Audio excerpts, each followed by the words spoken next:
والصلاة والسلام على رسوله محمد وآله وصحبه وأزواجه وذرياته وأهل بيته أجمعين برحمتك يا أرحم الراحمين.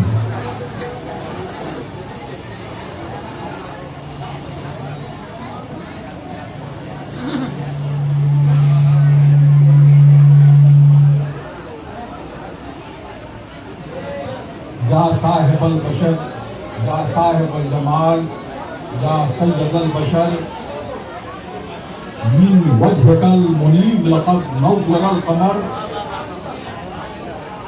لا يمكن ثناء كما كان حقه بعد از خدا بزرگ کوئی قصہ مختصر افاقها وزیدام سیر بوتا وزیدام بسیار خوباں دیدم لیکن تو دیدے دیدی وہ دانائے سبل ختم الرسول مولائے کل جس نے غبار راہ کو بخشا فروغ وادی سینا نگاہ عشق و مستی میں وہی اول وہی آخر وہی قرآن وہی فرقان وہی یاسین وہی کہا.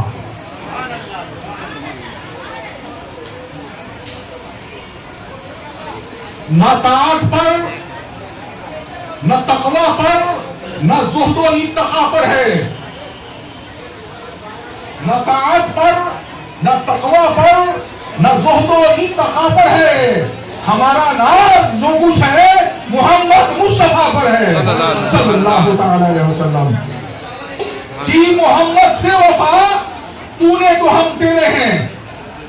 کی محمد سے وفا تو نے تو ہم تیرے ہیں. یہ جہاں چیز ہے کیا لوح و قلم تیرے ہیں.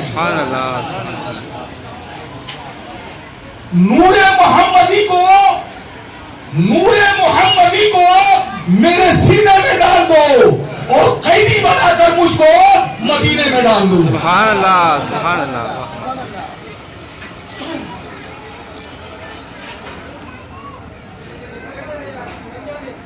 عزیزان برادران طریقت،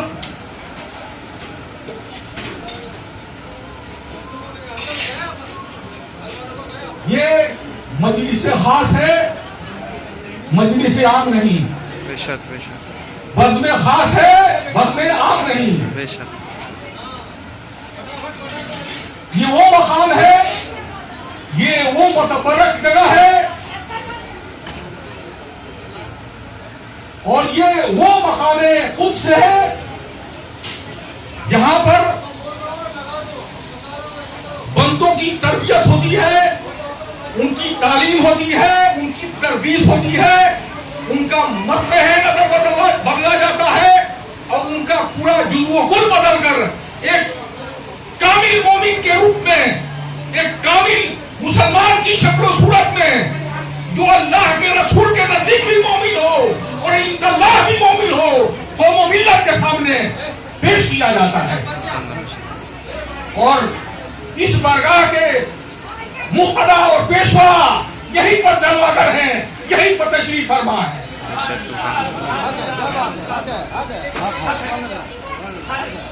عزیزان ملت، برادران طریقت، ہم اس بارگاہ کے بھیکاری ہیں، ہم اس در کے گدا ہیں، ہم اس در کے غلام ہیں. ہمارا ایک روحانی رشتہ ہے، ایک اسلامی رشتہ ہے. اللہ اس کے رسول سے جو رشتہ آپ کی ذات پاک سے منسلک ہے وہ یہ بہت متبرک رشتہ ہے. اس رشتے کے تعلق سے قرآن شریف میں ذکر ہے. اللہ تعالیٰ نے پیغام دیا ہے کہ تمام رشتوں میں بہترین رشتہ اللہ اور اس کے رسول کا رشتہ ہے. یہ رشتہ ایمان کا ہے، یہ رشتہ مسلمان کا ہے، یہ رشتہ تقوی طہارت کا ہے، یہ رشتہ پاکیزگی کا ہے. اور یہ وہ پاکیزہ رشتہ ہے کہ جو اللہ اس کے رسول کو یہ رشتہ محبوب ہے. اور وہی رشتہ جو اللہ تمام دنیا کے رشتے قیامت جب مرتے ہوئے منقطع ہو جاتے ہیں، لیکن ہمارا اور ہمارے پیر کامل سے جو رشتہ وابستہ ہے، مرنے کے بعد بھی یہ رشتہ، یہ ریلیشن باقی زندہ اور طویلہ رہے گا. بے شک. عزیزان ملت اسلامیہ، میں نے حضرت مخدوم اشرف جہانگیر سمنانی رحمۃ اللہ علیہ، ہم مشرباً چشتی ہیں، ہمارے سلسلے کے ولیوں میں سے ایک کامل ولی ہیں مخدوم سمنانی، جنہوں نے لکھا ہے لطائف اشرفی میں رقم دراز فرماتے ہیں کہ جو اپنے مرشد سے زیادہ قریب رہتا ہے وہ اللہ اس کے رسول سے قریب رہتا ہے، اور جو اپنے مرشد سے جتنی دور رہتا ہے اتنی ہی دوری اللہ اس کے رسول سے ہوتی ہے.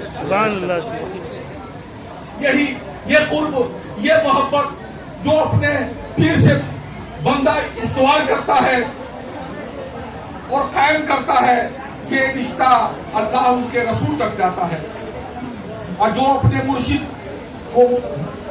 مرشد سے محبت کرتا ہے، جو اپنے پیر کامل سے محبت کرتا ہے، گویا وہ اللہ اس کے رسول سے محبت کرتا ہے، وہ قرآن سے محبت کرتا ہے، وہ سنت سے محبت کرتا ہے، وہ دین سے محبت کرتا ہے، وہ اسلام سے محبت کرتا ہے، وہ صحابہ سے محبت کرتا ہے، وہ تابعین سے محبت کرتا ہے، وہ تابع تابعین سے محبت کرتا ہے، اور یہ اللہ سے محبت کرتا ہے، اور دنیا کے تمام مومنین و مومنات اور تمام مخلوقات الہیہ سے محبت کرتا ہے. پیر کی محبت تمام محبتوں کا مرکز اور منبع اور سرچشمہ ہے.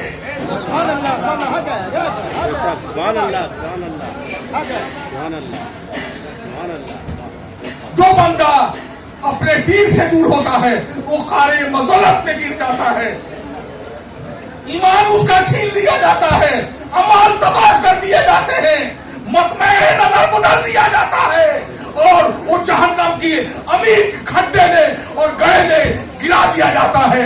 کیونکہ پیر کا گستاخ جو ہوتا ہے وہ اللہ اس کے رسول کا گستاخ ہوتا ہے، وہ قرآن کا گستاخ ہوتا ہے، وہ انبیاء اور مرسلین کا گستاخ ہوتا ہے.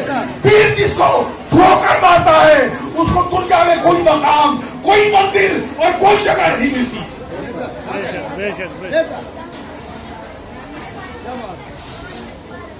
ضرورت ہے کہ بندہ اپنے پیروں کو چاہے. یہ اسی طرح محبت نہیں آتی ہے، پیر کو بندہ اسی طرح نہیں چاہتا ہے. ارے پہلے رب چاہتا ہے تم کو، تب تم کو پیر چاہتا ہے. اگر رب نہیں چاہتا تو تم کو پیر بھی نہیں چاہتا. پہلے تم عرش الہی پہ منظور کیے جاتے ہو، اور حکم الہی ہوتا ہے کہ اے میرے محبوب اس کو قبول کر لو، تو تمہارا پیر تم کو قبول کر لیتا ہے.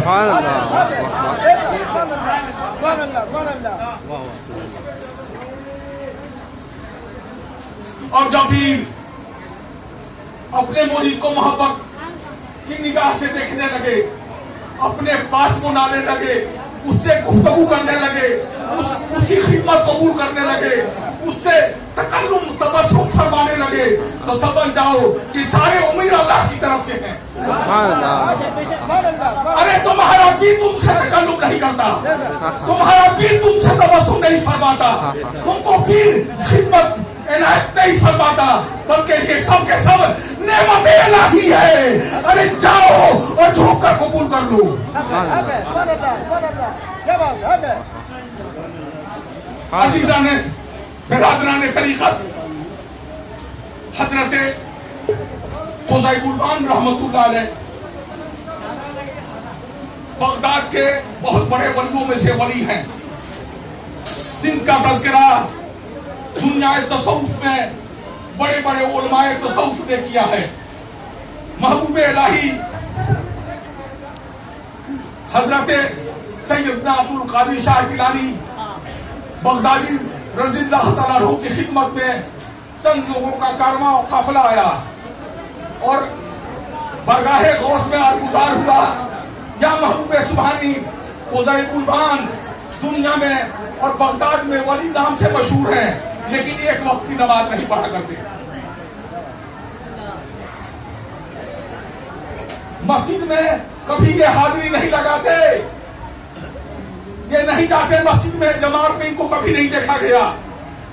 حضرت محبوب سبحانی قزیب البان کے تعلق سے فرماتے ہیں، ہائے ہائے یہ کیا کہتے ہو، قزیب البان کا سر تو ہمیشہ در کعبہ پہ جھکا رہتا ہے. یہ کیا کہتے ہو، ان کا در، ان کا سر تو ہمیشہ در کعبہ پہ جھکا رہتا ہے. لوگوں نے آزمانے کے لیے ایک دن ان کو پکڑا اور جماعت سے ظہر کی نماز ہو رہی تھی، لے جا کر ظہر کی جماعت نے کھڑا کر دیا. تو جب پہلی رکعت میں تھے تو قزیب البان تھے، دوسری رکعت میں جب دوسری رکعت تبدیل فرمائی امام نے تو کسی اور شکل و صورت کو اختیار کر لیا، تیسری رکعت میں کسی اور شکل میں دکھائی دیے، اور چوتھی رکعت میں اپنا پورا حلیہ تبدیل کر کے کسی اور انسانی صورت میں نمودار ہوئے. نماز سلام پھیرا امام نے، لوگوں سے آپ نے مخاطب ہو کر فرمایا کہ تم لوگ میری شکایت کرتے ہو کہ میں نے نماز نہیں پڑھتا، بتاؤ کن کن شکلوں میں تم کو بتاؤں کہ کن صورت اور کن شکلوں میں میں نماز پڑھتا ہوں، میں تم سے کیا بتاؤں. حضرات عزیزان برادران طریقت، ہمارے پیر و مرشد بھی انہی خوبیوں سے، انہی اصلاح جات سے لیس تھے. ارے آپ میں بھی شکل و صورت بدلنے کی قوت اللہ تعالیٰ نے عطا فرمایا. آپ کس صورت میں، کس شکل میں اپنے مرید کے پاس جاتے تھے، اپنے عاشقوں کے سامنے جاتے تھے، کوئی اس کا اظہار نہیں کر سکتا. ہمارے پیر کامل میں اللہ تعالیٰ نے یہ تصرف عطا فرمایا تھا کہ دنیا میں جہاں چاہیں، جس پوری سے چاہیں اور جس سفر اور جہاں چاہیں لمحوں میں جاہیں، لمحوں میں آئیں. ہمارے پیر و مرشد یہاں بھی ہوتے تھے، بیک وقت ہزاروں کے پاس اور کئی ہزار لوگوں سے بیک وقت ملتے تھے. ایک وقت میں انٹاب پھر میں بھی نظر آتے تھے، اعظم گڑھ میں بھی دکھائی دیتے تھے، کلکتہ میں بھی نظر آتے تھے، لکھنؤ میں بھی دکھائی دیتے تھے، بستی میں بھی لوگ ان کو مشاہدہ کرتے تھے، بمبئی والے بھی دیکھتے تھے، مکے والے بھی دیکھتے تھے، مدینے والے بھی دیکھتے تھے، امریکہ والے بھی دیکھتے تھے، جاپان اور فرانس اور جرمنی والے بھی ان کا مشاہدہ فرماتے تھے.